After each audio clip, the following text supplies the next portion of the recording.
শুভ সকাল বন্ধুরা। আজ হলো 10 আগস্ট সোমবার।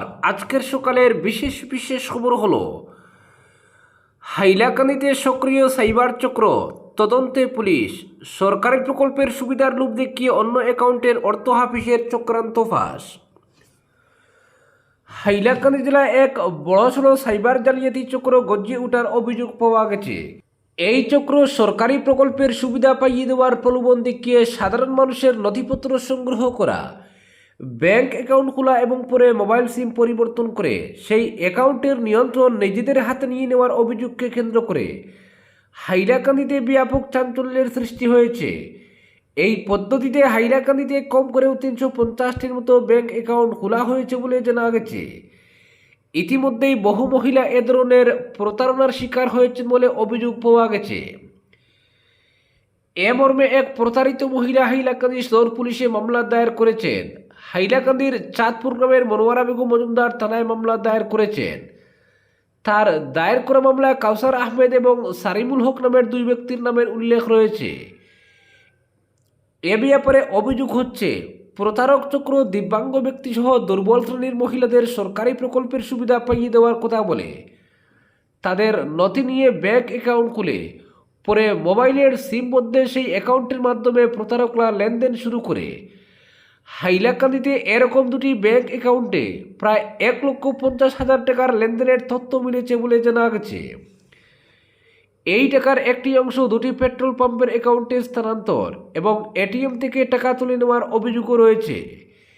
এ ধরনের 3 শতাধিক অ্যাকাউন্টের মাধ্যমে মোট কত টাকার লেনদেন হয়েছে এবং কারা তা নিয়ন্ত্রণ করেছিল, পুলিশ তা খতিয়ে দেখছে বলে জানা গেছে। এ ধরনের সাইবার চক্র সক্রিয় হওয়ার ঘটনা নিয়ে হাইলাকান্দিতে চাঞ্চল্যের সৃষ্টি হয়েছে। পুলিশ পরিস্থিতির উপর নজর রেখে চলেছে। এদিকে রবিবার লালা থানায় অনুষ্ঠিত বিডিপির মাসিক সভায় এই প্রতারক চক্রের বিষয়ে আলোচনা করে এ ব্যাপারে গ্রামগঞ্জের মানুষকে সচেতন করতে বিডিপি সদস্যদের নির্দেশ দেওয়া হয়েছে। পরবর্তী খবরটি হলো, অনলাইন দরিদ্রীর আওতায় না আসায় বিপাকে নিলামবাজারের হাজার কয়েক মানুষ। চলতি মাসেই আদালতের দ্বারস্থ হওয়ার বার্তা আইনজীবী ও কৃষক মুক্তি সংগ্রাম কমিটির। নিলামবাজার টাউন ফার্মপাশা মৌজা প্রথম খণ্ড এখনও অনলাইন দরিদ্রী প্রজেক্টের কোনো অন্তর্ভুক্ত না হওয়ায় চরম বেকায়দায় পড়েছেন হাজার কয়েক জনতা। জমি কেনাবেচা সহ নিজেদের নামে নামজারি করতে না পেরে রীতিমতো হতাশায় ভুগছেন নিলামবাজার ফার্মপাশা জিপির মানুষ। এ নিয়ে রবিবার সন্ধ্যায় আইনজীবী তথা ইউডিএফের দক্ষিণ করিমগঞ্জ কমিটির সভাপতি জাকির হোসেন ও কৃষক মুক্তি সংগ্রাম কমিটির জেলা সভাপতি ফজলে আলম সিদ্দিকী সহ বেশ কজন প্রবীণ কৃষক সংবাদ মাধ্যমে অভিযোগ করে বলেন, স্থানীয় রাজস্ব চক্রের আওতাধীন নিলামবাজার টাউন ফার্মপাশা প্রথম খণ্ডে রহস্যজনকভাবে অনলাইন আওতায় এখনও দরিদ্রী প্রজেক্টের অন্তর্ভুক্ত হয়নি। ফার্মপাশা মৌজা ছাড়া সবগুলো মৌজায় দরিদ্রী প্রজেক্টের আওতায় এনে জমিমাটি কেনাবেচা, নামজারি, রেজিস্ট্রি ইত্যাদির কাজ যথারীতি চালিয়ে যাওয়া হচ্ছে। কিন্তু আশ্চর্যজনকভাবে নিলামবাজার টাউন ফার্মপাশা মৌজার ফার্মপাশা প্রথম খণ্ডে দীর্ঘ বছর ধরেই জমিমাটি কেনাবেচা, নামজারি, রেজিস্ট্রি পুরোপুরি বন্ধ রয়েছে। তবে কী কারণে অনলাইন দরিদ্রী প্রজেক্টের আওতায় আনা হয়নি, এ নিয়ে প্রশ্ন তুলে ধরেন আইনজীবী জাকির হোসেন, সংগ্রাম কমিটির সভাপতি ফজলে আলম সিদ্দিকী সহ একাংশ ভুক্তভোগী জনগণ। তারা অভিযোগ করেন, কোনো কারণ ছাড়াই নিলামবাজার টাউন ফার্মপাশা প্রথম খণ্ড অনলাইন দরিদ্রী প্রজেক্টের আওতায় না আসায় সেখানকার হাজার হাজার মানুষ চরম বেকায়দায় পড়েছেন। শুধু তাই নয়, এলাকার প্রায় 90% চাষি আজ রীতিমতো পথে বসেছেন। ঠাকুরদা বা বাবার নামে বৈধ জমিমাটির দলিল ও জমির নামজারি রয়েছে যথারীতি। উত্তরাধিকারী হিসেবে সেই সম্পত্তির মালিকানা থাকা সত্ত্বেও নিজেদের নামে জমির রেজিস্ট্রি সহ নামজারি করতে পারছেন না সাধারণ মানুষ।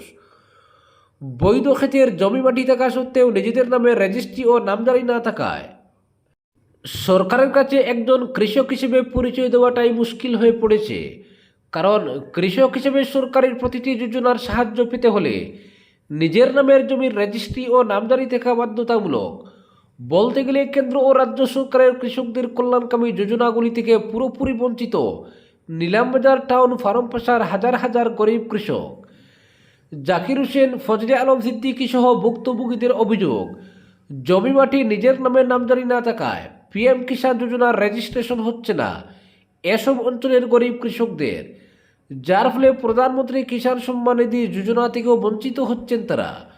শুধু পিএম কিষাণ যোজনা নয়, সরকারি সব ধরনের সুযোগ সুবিধা থেকেও বঞ্চিত হচ্ছেন নিলামবাজার টাউন ফার্মপাশা প্রথম খণ্ডের সকল খেটে খাওয়া মানুষ।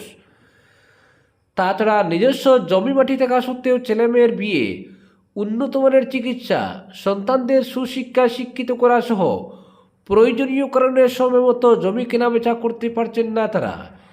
এ নিয়ে জনপ্রতিনিধি সহ প্রশাসনের উদাসীনতা ও নিষ্ক্রিয়তার অভিযোগ তুলে সরব হয়েছেন তারা। বিষয়টি নিয়ে একাধিকবার জেলা আয়ুক্ত, নিলামবাজার সার্কেল অফিসারের কাছে অভিযোগ জানানো হলেও কোনো লাভ হয়নি। পরবর্তী খবরটি হলো 16 দিনেও স্বাভাবিক হলো না নিউ হারাঙ্গাজা অংশ, পৌঁছল অত্যাধুনিক মেশিন। মঙ্গলবার বুড়ে চড়বে শিলচর দিল্লি সম্পর্কক্রান্তি এক্সপ্রেস। এক পাশে পাহাড়ের কুল ঘেঁষে চলে গিয়েছে পুরনো মিটার গেজ রেল লাইন, যা এখন পরিত্যক্ত। তার ঠিক বিপরীতে অন্য পাহাড়ের ডাল বেয়ে এগিয়ে গিয়েছে ব্রডগেজ লাইন। মাঝখানে বয়ে চলেছে পাহাড়ি জাঠিঙ্গা নদী। আর এই পাহাড় নদী ও রেলপথের জটিল ভূ প্রকৃতির মাঝেই গত 16 দিন ধরে কঠিন চ্যালেঞ্জের মুখে পড়েছে উত্তর পূর্ব সীমান্ত রেলের নিউ হারাঙ্গাজা স্টেশন সংলগ্ন 118 থেকে 1.3 কিলোমিটার অংশ। রেলপথের মাটি ধসে যাওয়া এবং পাহাড়ের ডাল থেকে মাটি সরে যাওয়ার কারণে ক্ষতিগ্রস্ত হয়েছে গুরুত্বপূর্ণ লাইন 1 ও লাইন 2। রবিবার 9 আগস্ট ওই দুই লাইনে স্বাভাবিক ট্রেন চলাচল শুরু করা সম্ভব হয়নি। ফলে পাহাড়ি এই রেলপথের ট্রেন পরিষেবা এখনও মূলত তৃতীয় লাইনকে নির্ভর করে পরিচালনা করতে হচ্ছে। এদিকে রবিবার ক্ষতিগ্রস্ত এলাকায় এসে পৌঁছালো একটি অত্যাধুনিক মেশিন। এর বিশেষত হচ্ছে জিও টেক্সটাইল, যা একটি বৈধ সিনথেটিক কাপড়, যা মাটি শাকন, পৃথকীকরণ, জল নিষ্কাশন এবং মাটির ক্ষয় রোধে ব্যবহৃত হয়। 118 1 থেকে 3 কিলোমিটার অংশে নন ওভেন জিও টেক্সটাইল ব্যবহার করা হচ্ছে। ব্যাংক স্লুপ ও মাটির ডাল সুরক্ষা, সসেজ ক্রেটের পেছনের অংশ মুড়ানো এবং ছিদ্রযুক্ত ড্রেনের পাইপ মুড়ানোর কাজে ব্যবহার হয়।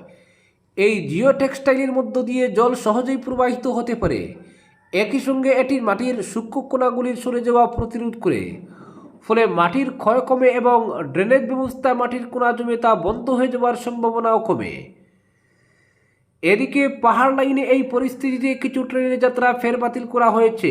বাতিল করা ট্রেনগুলোর মধ্যে রয়েছে 15617 নম্বর গুয়াহাটি দুর্লভচূড়া এক্সপ্রেস আজ, 15618 নম্বর Dullavcherra Guwahati express 11 August, 15615 Guwahati Silchar express 10 August এবং 15616 শিলচর গুয়াহাটি এক্সপ্রেস 11 আগস্ট।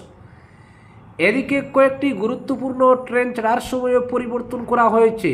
এই তালিকায় রয়েছে 15650 নম্বর নারেঙ্গি আগরতলা এক্সপ্রেস 10 আগস্ট রাত 10:30, 15649 আগরতলা নারেঙ্গি এক্সপ্রেস আজ রাত 11:30, 15609 গুয়াহাটি সাইরাং এক্সপ্রেস আজ রাত 11:30, 15610 সাইরাং গুয়াহাটি এক্সপ্রেস আজ রাত 9:30, 15611 রঙ্গিয়া শিলচর এক্সপ্রেস আজ রাত 11:30, 15612 শিলচর রঙ্গিয়া এক্সপ্রেস 11 আগস্ট ভোর 5টা, 20501 আগরতলা আনন্দ বিহার টার্মিনাল তেজস এক্সপ্রেস আজ রাত 11টা এবং 14037 শিলচর নয়াদিল্লি পূর্বোত্তর সম্পর্কক্রান্তি এক্সপ্রেস 11 আগস্ট ভোর 4:10।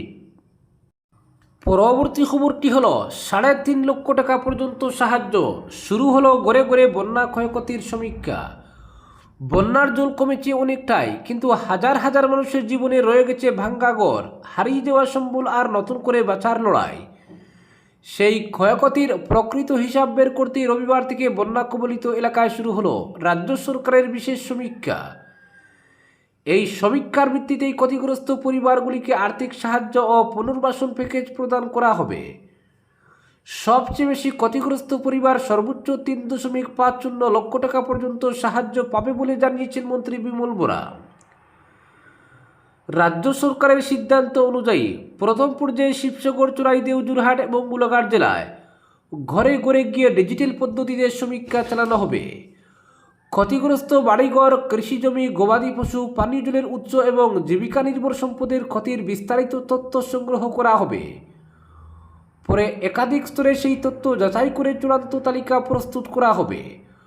মন্ত্রী জানান, ব্যাপকভাবে ক্ষতিগ্রস্ত পরিবারগুলিকে সর্বোচ্চ 3,50,000 টাকা পর্যন্ত সাহায্য দেওয়া হবে।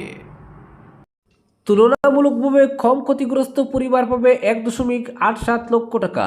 কোনো পরিবারের বসতবাড়ি সম্পূর্ণ ধ্বংস হয়ে গেলে দুর্যোগ মোকাবিলা তহবিলের নিয়ম অনুযায়ী 1.20 লক্ষ টাকা সাহায্য দেওয়া হবে।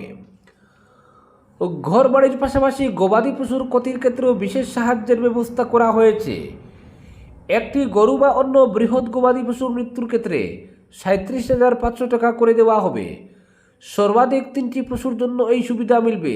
ছাগল বা শূকরের মতো ছোট গবাদি পশুর ক্ষেত্রে 4,000 টাকা এবং হাঁস মুরগির ক্ষেত্রে প্রতিটির জন্য 100 টাকা করে সাহায্য দেওয়া হবে। বন্যায় নষ্ট হওয়া নলকূপ পুনর্নির্মাণের জন্য 10,000 টাকা করে সাহায্য দেওয়ার কথাও ঘোষণা করা হয়েছে। তাঁত শিল্পের সঙ্গে যুক্ত পরিবারগুলির জন্য রয়েছে পৃথক ব্যবস্থা। তাঁতঘর ক্ষতিগ্রস্ত হলে 5,000 টাকা এবং তাঁতজাত সামগ্রী নষ্ট হলে আরও 5,000 টাকার সাহায্য দেওয়া হবে। উল্লেখ্য, বন্যা ক্ষতিগ্রস্ত পরিবারগুলির জন্য রাজ্য সরকার ইতিমধ্যে 15,000 টাকার অন্তর্বর্তীকালীন সাহায্য প্রদান শুরু করেছে।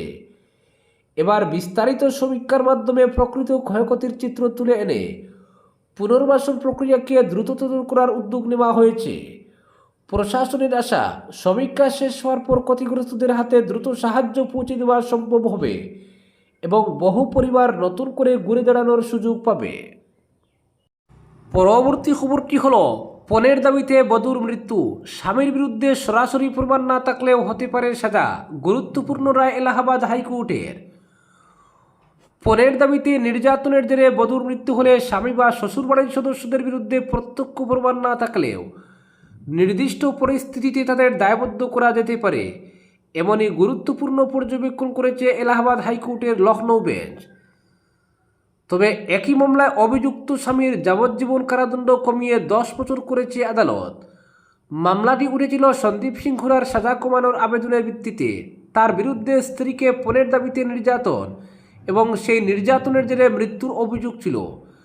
নিম্ন আদালত তাকে যাবজ্জীবন কারাদণ্ড দিয়েছিল। সেই সাজাকে চ্যালেঞ্জ করে হাইকোর্টের দ্বারস্থ হন তিনি।